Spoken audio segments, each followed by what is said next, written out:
সম্মানিত অন্তাহারবাসী, কেমন আছেন আপনারা? আমাদের 3টি গ্রামের নাগরিকরা এসেছেন, আমাদের কর্মীবৃন্দ, আপনাদের সবাইকেই রাত্রিতে স্বাগত জানাচ্ছি।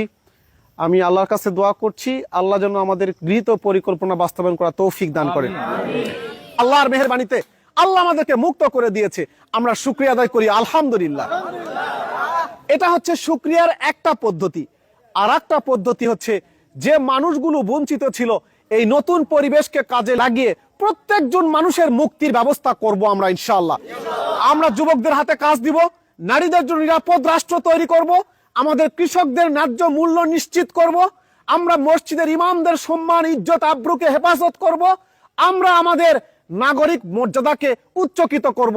এই আকাঙ্ক্ষা নিয়েই 30 বছর পরে আমরা এই আদমদিঘির মাটিতে, এই সাতিয়ান গ্রামের মাটিতে, অন্তাহারের মাটিতে দাঁড়িপাল্লা প্রতীক নিয়ে এসেছি। আপনারা কি আমাদেরকে একবার সুযোগ দেবেন বাবা ইনশাআল্লাহ? আপনারা কি একবার সুযোগ দেবেন আমাদের?